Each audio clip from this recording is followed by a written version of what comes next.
নমস্কাৰ সকলোকে স্বাগতম জনাইছো আসাম কেৰিয়াৰ পইণ্ট ইউটিউব চেনেলটোলৈ। তো বন্ধুসকল, আজিৰ এই ভিডিঅ'টিত আমি আপোনালোকৰ আগন্তুক অহা 13 জুলাই তাৰিখে অনুষ্ঠিত হ'ব লগা DLED PT এক্সামৰ বাবে সহায়ক হোৱাকৈ হিষ্ট্ৰীৰ আৰু এটা নতুন ভিডিঅ' লৈছোঁ। তো ইয়াতে আমি ইণ্ডিয়ান হিষ্ট্ৰীৰ কেইটামান মোষ্ট ইম্পৰ্টেণ্ট কুৱেশ্যন চাম, যিকেইটা আপোনালোকৰ এক্সামৰ বাবে অতিকৈ হেল্পফুল হ'ব। সেয়েহে আপোনালোকে ভিডিঅ'টো স্কিপ নকৰিব আৰু শেষলৈকে চাই থাকিব।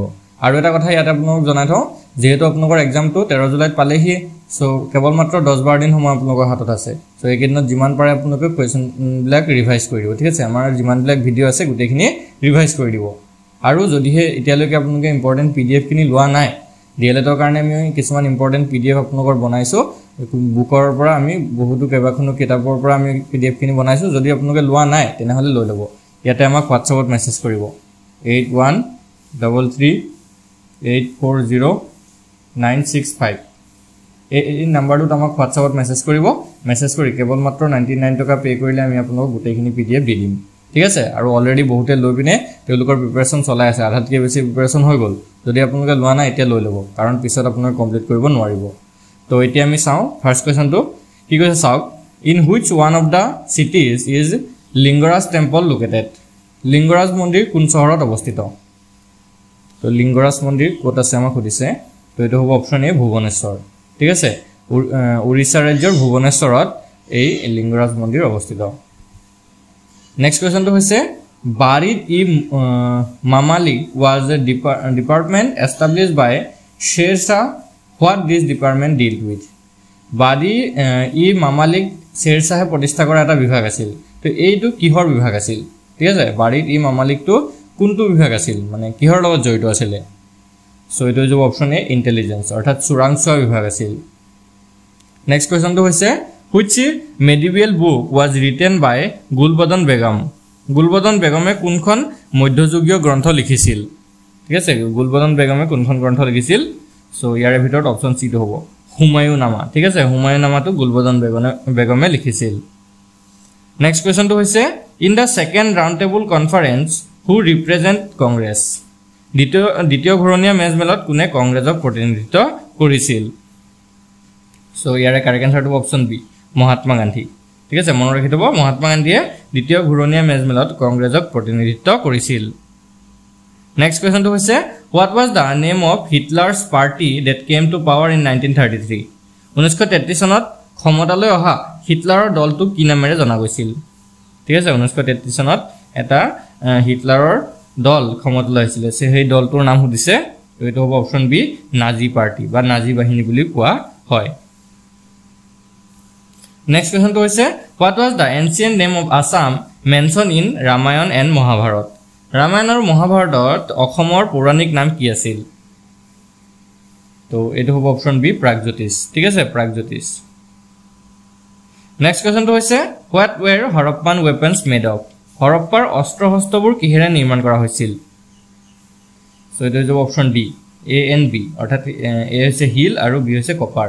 শিল আৰু তাম এই দুইটা পদাৰ্থৰে অস্ত্ৰ শস্ত্ৰবোৰ, অৰ্থাৎ হৰপ্পাৰ অস্ত্ৰ শস্ত্ৰবোৰ নিৰ্মাণ কৰা হৈছিল।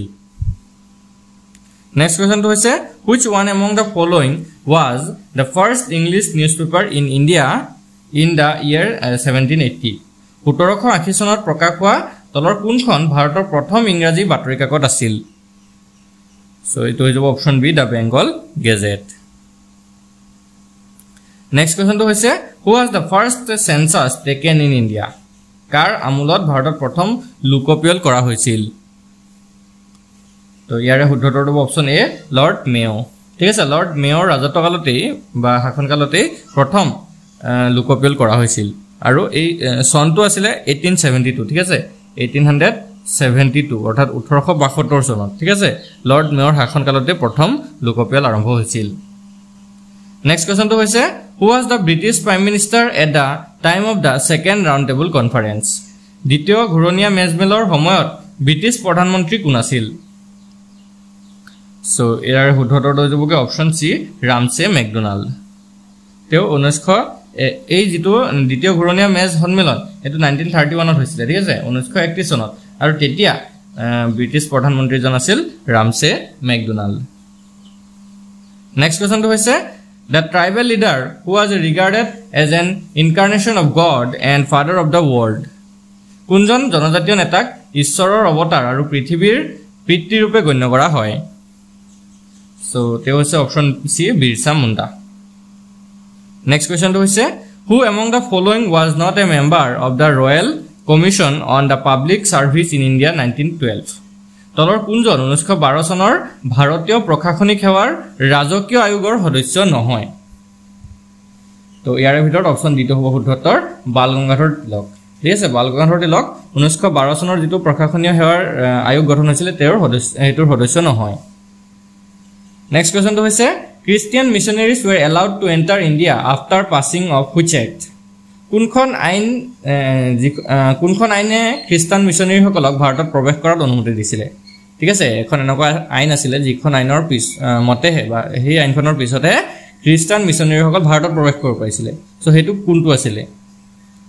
তো এইটো হ'ব option A charter act of 1813। ঠিক আছে, 1813 চনৰ যিখন চনদ আইন আছিলে সেই আইনখনৰ মতে। নেক্সট কোৱেশ্চনটো হৈছে who is the founder of Maurya dynasty? Maurya বংশৰ প্ৰতিষ্ঠাতা কোন আছিল? তো ইয়াৰ শুদ্ধ উত্তৰটো option A Chandragupta Maurya. Next question who was the founder of the Indian association? Indian এছ'চিয়েশ্যনৰ প্ৰতিষ্ঠাপক কোন আছিল? সো তেওঁ হৈছে option D Surendranath Banerjee. Next কোৱেশ্চনটো হৈছে who among the following was elected as the president of all India Khilafat conference meet at Delhi in 1919? তো 1919 চনত দিল্লীত অনুষ্ঠিত অধিৱেশনত সদৌ ভাৰত খিলাফত সন্মিলনৰ সভাপতি ৰূপে কোনে নিৰ্বাচিত হয়? সো তেওঁ আছিল অপচন বি মহাত্মা গান্ধী। ঠিক আছে, মহাত্মা গান্ধী নিৰ্বাচিত হৈছিল। নেক্সট কোৱেশ্চনটো হৈছে when did the first battle of Panipat take place? পানিপাতৰ প্ৰথমখন যুদ্ধ কেতিয়া সংঘটিত হৈছিল? তো এইটো হ'ব অপচন বি 21 এপ্ৰিল 1526। ঠিক আছে, 1526 খ্ৰীষ্টাব্দৰ 21 এপ্ৰিলত পানিপতৰ প্ৰথমটো যুদ্ধ সংঘটিত হৈছিল। নেক্সট কোৱেশ্চনটো হৈছে by whom was the new religion called Din-i-Ilahi started? Din-i-Ilahi নামৰ যিটো নতুন ধৰ্ম সেইটো কাৰ দ্বাৰা আৰম্ভ কৰা হৈছিল? ঠিক আছে, দিন-ই-ইলাহী ধৰ্মটো কাৰ দ্বাৰা আৰম্ভ কৰা হৈছিল? সো ইয়াৰ শুদ্ধ উত্তৰটো হৈছে অপচন চি আকবৰ। ঠিক আছে, আকবৰে দিন-ই-ইলাহী নামৰ নতুন ধৰ্মটোৰ প্ৰৱৰ্তন কৰিছিল। নেক্সট কোৱেশ্চনটো হৈছে which was build by Akbar in the memory of Gujarat victory? তলৰ কোনটো গুজৰাট বিজয়ৰ স্মৃতিত আকবৰে নিৰ্মাণ কৰিছিল? ঠিক আছে, আকবৰে নিৰ্মাণ কৰিছিল গুজৰাট যিটো জয় কৰিছিলে গুজৰাট জয়ৰ স্মৃতিত। সো এইটো হৈ যাব option B Buland Darwaza. Next কোৱেশ্চনটো হৈছে where did Vasco da Gama land in India in the year 1498? তো 1498 চনত ভাস্কো দা গামা ভাৰতৰ ক'ত অৱতৰণ কৰিছিল? সো এইটো হ'ব অপচন বি কালিকট। ঠিক আছে, চনটো ইম্পৰ্টেণ্ট হয়, মনত ৰাখি থ'ব। 1498ত ভাস্কো দা গামা ভাৰতত প্ৰথম পদাৰ্পণ কৰিছিল আৰু যিটো জাগা আছিলে সেইটো হৈছে কালিকট।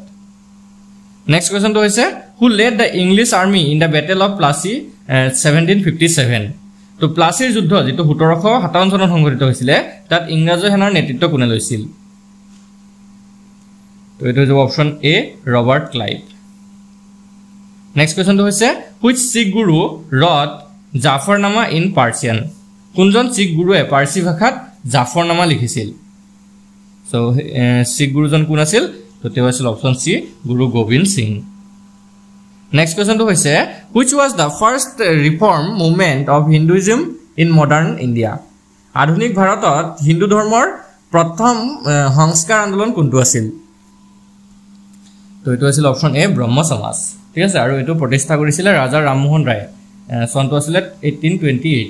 ঠিক আছে, 1828 চনত ৰাজা ৰামমোহন ৰায়ে এই ব্ৰহ্ম সমাজ প্ৰতিষ্ঠা কৰিছিল। নেক্সট কুৱেশ্যনটো হৈছে who establish the Muhammadan Anglo oriental college at Aligarh? আলিগড়ত কোনে মুহাম্মদ এংলো অৰিয়েণ্টেল কলেজ প্ৰতিষ্ঠা কৰিছিল? সো তেওঁ আছিল অপচন এ সৈয়দ আহমেদ খান।